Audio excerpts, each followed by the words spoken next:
Hello students, today we are going to start exercise 8.2 question number 2.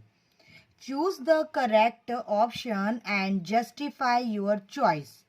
Question number 2 में आपको students बोला है कि आपको अलग अलग क्वेश्चंस दे के रखे हैं और उनके 4 ऑप्शन हैं, तो आपको उन सभी क्वेश्चन को सॉल्व करना है और सही ऑप्शन पे टिक मार्क करना है। और जस्टिफाई भी बोल रहा है, तो जस्टिफाई मीन्स सॉल्व करके आपको बताना है। ठीक है, तो ये आपके क्वेश्चन आपके ऑब्जेक्टिव में भी आ सकते हैं और शॉर्ट आंसर क्वेश्चंस में भी आ सकते हैं। तो फर्स्ट हमारा क्वेश्चन है 2 tan 30 अपॉन 1 + tan स्क्वायर 30। इस क्वेश्चन को हमें सॉल्व करना है और इसका आंसर बताना है क्या कि साइन 60 इसका आंसर है, कॉस 60 इसका आंसर है, tan 60 इसका आंसर है और साइन 30 इसका आंसर है। इनमें से कौन सा आंसर है? ठीक है, तो सबसे पहले हम सॉल्व करते हैं। तो सॉल्यूशन में हम लिख देते हैं सबसे पहले क्वेश्चन कि हम किसको सॉल्व कर रहे हैं। तो साइन 30 अपॉन में 1 + tan स्क्वायर 30। ओके, अब आप देखिए, मैं इसको यहाँ पे साइड में करती हूँ। 2 एज इट इज tan 30 की वैल्यू होती है 1/√3। टेबल में से वैल्यू कैसे देखना है मैं आपको ये प्रीवियस वीडियो में बता चुकी हूँ। 1 एज इट इज tan 30 1/√3। अब यहाँ पे स्क्वायर है तो हम स्क्वायर लगा देंगे। ओके, अब हम कैलकुलेट करेंगे। 2 × 1 2 √3 एज इट इज हम लिखेंगे। 1 एज इट इज 1 का स्क्वायर 1, √3 का स्क्वायर 3। अब हम डिनोमिनेटर मीन्स 1 + 1/3 का हम एलसीएम लेंगे। ओके, तो जब हम एलसीएम लेंगे तब 2/√3 एज इट इज। ठीक है, 3 मल्टीप्लाई में जाएगा, क्रॉस मल्टीप्लाई में 1 एज इट इज और 3। ठीक है, अब आप देखिए 2√3 3 + 1 4 हो गया और 3। अब नेक्स्ट स्टेप में हम इसका रेसिप्रोकल कर सकते हैं। तो 2/√3 एज इट इज 4/3 का रेसिप्रोकल होगा 3/4 आ जाएगा। ठीक है, 2 1 ज़ा 2, 2 2 ज़ा 4। तो हमारा रिमेनिंग पार्ट क्या आया? 3 एज इट इज √3 × 2। अब ये इस टाइप की तो कोई वैल्यू बिल्कुल भी नहीं होती है। ठीक है, तो हम क्या करेंगे? 3 को हम लिख सकते हैं √3 × √3। क्यों? √3 × √3 3 होता है, तो 3 को हम लिख सकते हैं √3 × √3। अब √3 as it is 2 as it is, √3 से √3 कैंसिल हो गया, तो हमारा फाइनल आंसर क्या आ गया? √3/2। ठीक है, अब ये वैल्यू इन चारों ऑप्शन में से किसकी होती है? ठीक है, देखो साइन 30 की तो 1/2 होती है, tan 60 की √3 होती है, cos 60 की 1/2 होती है, साइन 60 की √3/2 होती है। तो इसका हमारा आंसर आ गया साइन 60 डिग्री। ओके, तो ये हमारा फर्स्ट ऑप्शन सॉल्व हो गया। अब हम सेकंड पे आते हैं। Second option 1 - tan square 45 degree upon में 1 + tan स्क्वायर 45। इसको सॉल्व करना है और हमें आंसर निकालना है। और ऑप्शन में से कौन सा आंसर सही है? tan 90 बी ऑप्शन में 1, साइन 45 में सी ऑप्शन है और डी ऑप्शन में साइन 30 है। इनमें चारों में से कौन सा ऑप्शन इस क्वेश्चन के लिए सही है? तो अब हम सॉल्व करना स्टार्ट करते हैं। तो सॉल्यूशन में सबसे पहले हमने क्वेश्चन लिख लेते हैं कि क्या था हमारा। 1 - tan square 45 degree upon 1 + tan square 45 degree. Okay, ये हमने लिख लिया। आई होप सो आपको क्लियर दिख रहा होगा। ठीक है, अब हम इसके सामने ही कैलकुलेशन कर लेते। आप देखिए 1 एज इट इज tan 45 होता है 1, तो 1 का स्क्वायर हम लगा देंगे क्योंकि ट्रिग्नोमेट्री फंक्शन के ऊपर क्या है? स्क्वायर है। 1 एज इट इज tan 45 1 और स्क्वायर है तो स्क्वायर लगा देंगे। ओके, अब हम कैलकुलेशन करेंगे। 1 का स्क्वायर 1, 1 - 1 0, 1 का स्क्वायर 1, 1 + 1 2, तो 0/2 0। हमारा आंसर क्या आ गया? 0। अब 0 किसकी वैल्यू होती? क्यों ऑप्शन में था, तो ऑप्शन में हमारा कौन सा आंसर था? 1090। 1090 नो, 1090 बिल्कुल नहीं हो सकता क्योंकि 1090 होता है इन्फिनिटी। सेकेंड ऑप्शन था हमारा 1। हमारा 1 तो आंसर आ ही नहीं रहा है, 0 आ रहा है। साइन 45 थर्ड ऑप्शन था। साइन 45 की वैल्यू होती है 1/√2, ये भी नहीं हो सकता। लास्ट ऑप्शन है हमारा D 0, तो 0 ऑप्शन हमारा D ऑप्शन आ रहा है 0। ठीक है, तो इसका आंसर है D ऑप्शन 0। ओके, अब हम आते हैं थर्ड ऑप्शन पे कि क्या हमको सॉल्व करना है। ठीक है, तो सबसे पहले है हमारा क्वेश्चन। क्वेश्चन है sine 2a equal to sine a is true when a। हमको बताना है कि साइन 2a इक्वल होगा टू साइन a के कब? जब a क्या होगा, या तो 0 या 30 या 45 या 60। तो इसमें से a कौन सा होगा जब ये दोनों बराबर हो जाएंगे? तो हम सॉल्यूशन में करते हैं। सबसे पहले क्वेश्चन हम लिख लेते हैं, sine 2a equal to sine a। Okay, अब सबसे पहले ऑप्शन हमारे पास क्या आ रहा है? 0। तो हम a की प्लेस पे 0 रख के देखेंगे क्या इसको रखने पर इक्वल आ रहे हैं दोनों। तो sine 2 into 0 to sine 0। Okay, a की प्लेस पे हमने रख दिया। अब आगे की step, 2 into 0 sine 0, 2 as it is sine 0 की वैल्यू 0 ही होती है, 0। और नेक्स्ट स्टेप में साइन 0 भी अगेन 0 ही होता है, 2 इंटू 0 0। अब आप यहाँ देखिए इक्वल हमारा LHS इक्वल RHS आ गया, मीन्स हमारा 0 वाला ऑप्शन सही है। जब एक ऑप्शन हमको मिल गया तो बाकी को चेक करने की हमको ज़रूरत बिल्कुल नहीं है।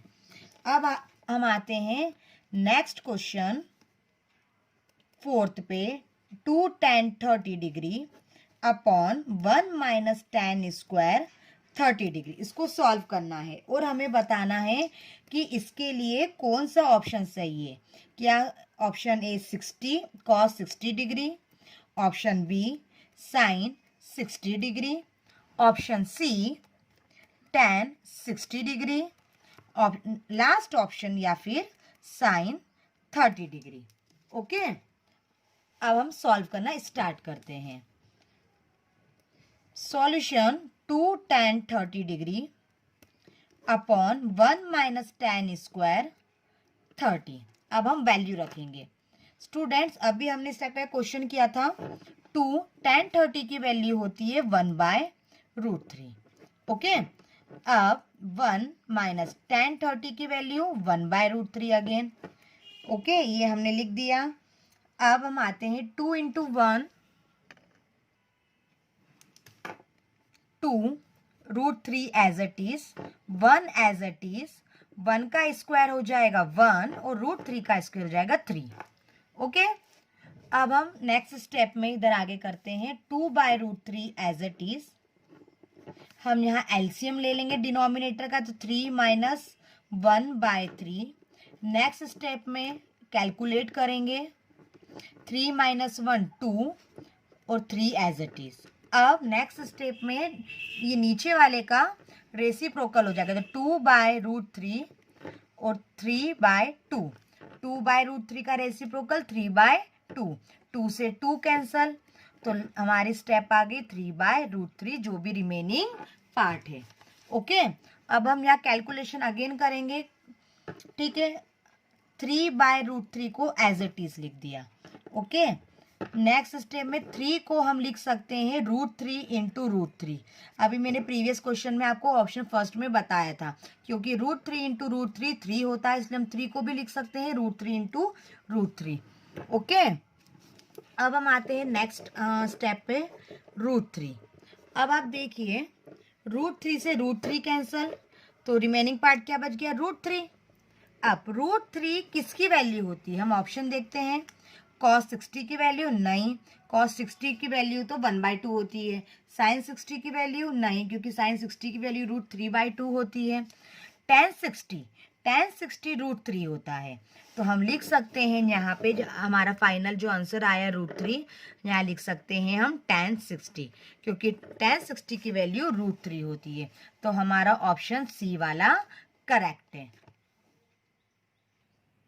क्वेश्चन नंबर 3 बहुत ही इंपॉर्टेंट क्वेश्चन है। Question number 3, if tan a + b = √3, ठीक है, जब tan a + b = √3 है और tan a - b = 1/√3 है, तो फाइंड करना है a और b की वैल्यू क्या होगी।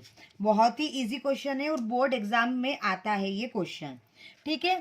तो सबसे पहले हम लिख लेंगे सॉल्यूशन में tan a + b = √3, ठीक है। अब इसको हम थोड़ा सा सॉल्व करेंगे। tan a + b, अब आप बताइए √3 tan किसकी वैल्यू होती है? 60 की वैल्यू होती है ना। tan 60 की प्लेस पे हमने अभी तक √3 लिखा है, तो हम √3 की प्लेस पे tan 60 लिख सकते हैं, ठीक है। अब देखिए tan से tan हम ऐसे कैंसिल कर सकते हैं, ठीक है। जब इक्वल के दोनों तरफ सेम ट्रिग्नोमेट्री फंक्शन होते हैं तो हम कैंसिल कर सकते हैं। तो रिमेनिंग पार्ट क्या आ गया? a + b = 60 डिग्री, ठीक है। तो ये हमारी इक्वेशन नंबर फर्स्ट हो गई। अब हम आते हैं, हमने लिख लिया tan a - b = 1/√3। तो tan a - b 1/√3 tan 30 की वैल्यू होती है। अभी तक हमने tan 30 की प्लेस पे 1/√3 लिखा है, तो अब हम 1/√3 की प्लेस पे tan 30 लिख सकते हैं।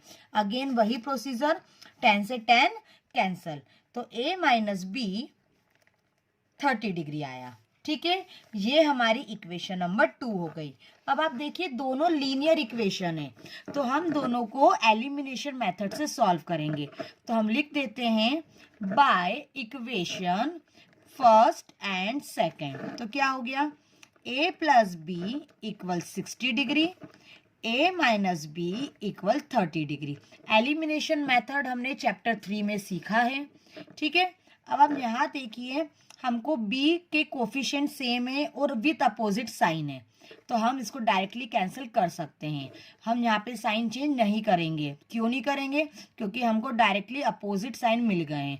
तो जब हम साइन चेंज नहीं करते हैं तो हम प्लस करते हैं, तो क्या हो जाएगा? 2a, a + a 2a हो जाएगा। 60 + 30 90 डिग्री, ओके। अब हम साइड में यहाँ पे a की वैल्यू कैलकुलेट कर लेते हैं। 2a = 90 डिग्री, a 90/2 तो हो जाएगा 45। तो हमारे पास a की वैल्यू क्या आ गई? 45 डिग्री, ठीक है। अब एलिमिनेशन मेथड में हमने ये भी सीखा था कि किसी भी एक की वैल्यू हम किसी भी इक्वेशन में रख देंगे तो हमारे पास दूसरे की वैल्यू आ जाएगी। तो हम रख देते हैं प्लस वाले में, क्योंकि प्लस वाला इक्वेशन नंबर 1 में, तो प्लस वाला इजी करना सॉल्व इजी रहता है। तो हम लिख देंगे put the value of a in equation first, okay. ये हमने लिख दिया। अब इक्वेशन फर्स्ट क्या थी? a + b = 60 degree, okay. अब हमने यहाँ पे a की वैल्यू क्या थी? 45, b as it is = 60, okay. अब 45 राइट हैंड साइड जाएगा तो माइनस में हो जाएगा, तो 60 डिग्री - 45, ठीक है। ये हमारा हो गया। तो 60 - 45 होता है 15। तो हमारे पास b की वैल्यू क्या आ गई? 15 डिग्री। देखिए आप, ये आ गई ना, b = 60 - 45 = 15 डिग्री। तो हम बोल सकते हैं कि b की वैल्यू हमारे पास हो गई 15 डिग्री। यहाँ पे स्टूडेंट्स आपकी एक्सरसाइज 8.2 फिनिश होती है।